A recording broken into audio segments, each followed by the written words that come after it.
Ano isda yan, Dad? Ano isda yan? Hmm? Ano isda yan? Parang ano. Hindi nagpo-toothbrush yan. Tingnan mo. Yes. Can you get one sea bean, one sea bass, one sea green, one sea? Yes.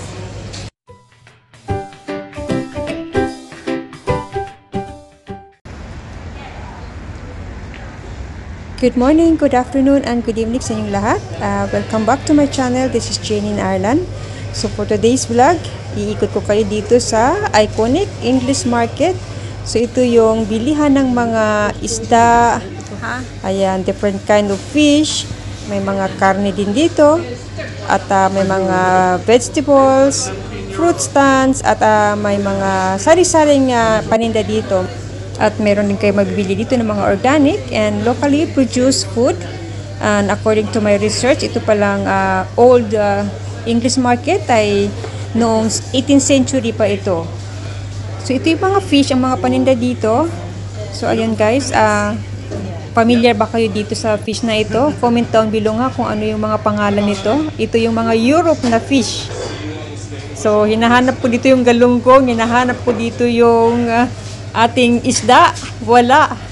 So, hindi ako gaano familiar sa mga isda dito at meron lang akong alam yung salmon, saka yung sea bream. Ayan, alam ko yan, ito scallop yan at salmon, syempre alam natin yan, saka yung squid at ayan, mga crab, so alam natin yan, hipon, pero yung ibang mga isda hindi ko alam. Ayan, try to visit Cork English Market. So, there's a lot of everything here, from cheese, olives, cured meat, exotic fish, and everything.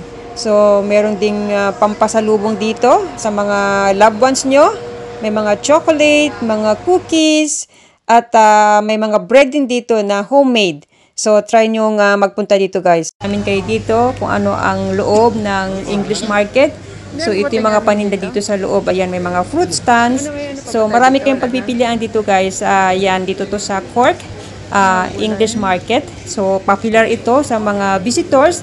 At nakabisita din dito yung si Queen Elizabeth ng England. At yung asawa din niya. Tapos, merong dito cheese, oh. Ang lalakihan ng mga cheese dito. Ayan, mga chocolate. Ayan, may mga organic din dyan na chocolate. Yan, pasalubong. Yan. So, meron kayong mabibili dito na pasalubong. Ayan, marami, oh. Yan.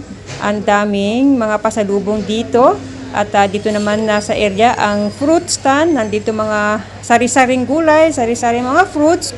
So, kaya pag nagpunta kayo dito sa English Market, mabili nyo na lahat yung maluluto nyo kasi may gulay na, may isda, may karne, may mga ingredients na dito. So, ayun si Daddy naghahanap ng sili, pang sigang. Ang open pala dito Monday hanggang Saturday, 8 o'clock until 6 p.m. At ang Sunday close sila. Dito lang ito sa Grand Parade, Cork City. Everything looks delicious here.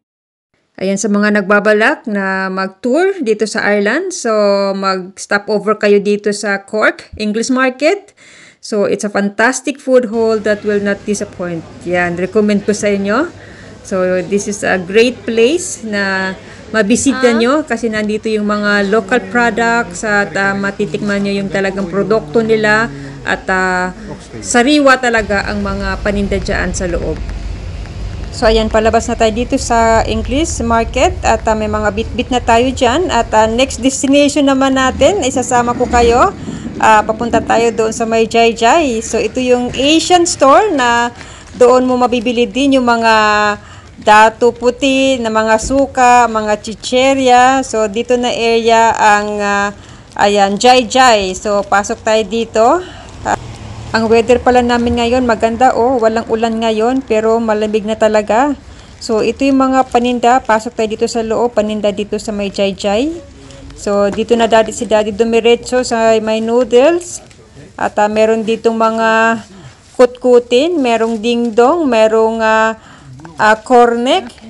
So ayan na si Daddy, kumuha na siya ng noodles para kay Kelsey. So ito yung aming buhay dito sa abroad guys. Pag off, day off, dito ang aming hangout. sa fish market o dito sa Asian store. Kasi pag may pasok, wala nang time na mag-grocery. So, yan yung mga chichira dito. May mga Mr. Chips, saka Clover. So, yan yung namimiss namin talaga na pagkain. Mayroon pa ditong Skyflakes. So, yan may mga paninda dito. So, ayan, may stiko rin, oh. Ayan, ang favorite ni Kelsey. Tapos, dito rin yung mga suka, datu puti, may ketchup dyan. Tapos, yan yung mga ingredients. So, ayan, after Jai Jai Shop, so, punta tayo dito sa may Burger King. So, ito na yung ating final stop. At, syempre, nagutom na kami, kaya papasok kami ni Daddy dito sa Burger King. So, nandito tayo ngayon sa St. Patrick Street. May time pa ba? May time pa ba? Okay. So, ayan, magmerienda na lang muna tayo dito bago umuwi kasi nakakaramdam na ng gutom. So, nandito tayo sa Burger King. Tataman-tama, walang masyadong tao. So, naka-order na ako dyan. Naghintay na ako ng aking number 4. Nauuhaw na ako. Parang hindi na yata ako makapaghintay at nagugutom na talaga ako. Hungry for burger meals. So, maya-maya niyan, dumating na yung aking in-order. So, ayan, tara. Ayan na ang ating in-order, ang cheese bacon. At may fries, saka coke. So, yan lang. Share lang kami ni Daddy. Kaya guys, favorite nyo rin ba ang Burger King? Comment down below ano yung mga gusto nyo. So, ito yung aming binayaran, 12 euro and 40 cents. So, ito yung large fries, large Sprite, and large meal. So, mga 700 pesos. So, not bad. So, para sa dalawang tao, ang 700 pesos, di ba? Not bad. So, malaki kasi ang meal. So, ito ay pauwi na tayo.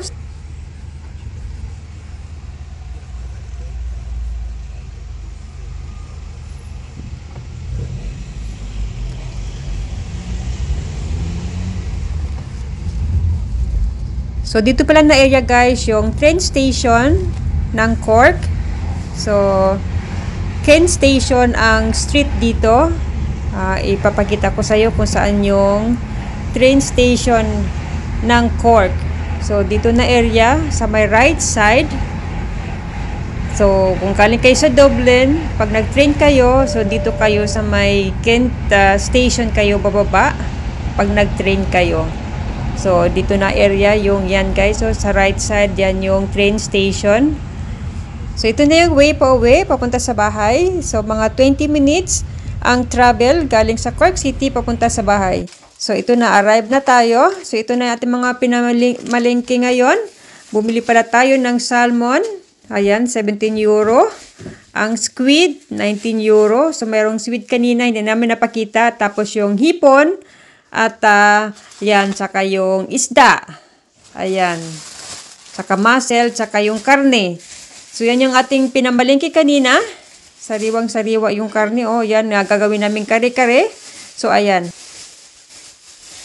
Ayan. Ito naman yung sa Jai Jai. Andito yung Skyflakes. 3 euro and 50. Spaghetti sauce. 7 euro and 90. Ayan. Mr. Chips. 100 pesos ang isa. Mga... Ayan, tapos yung bagoong 3.95, tsaka yung chicken noodles. Ayan, yung mga ganito. 1 euro isa nito. 55 pesos. So, ito yung bagoong, oh. So, yan yung nabili namin sa Jai Jai. Ayan. Ayan. Tsaka yan.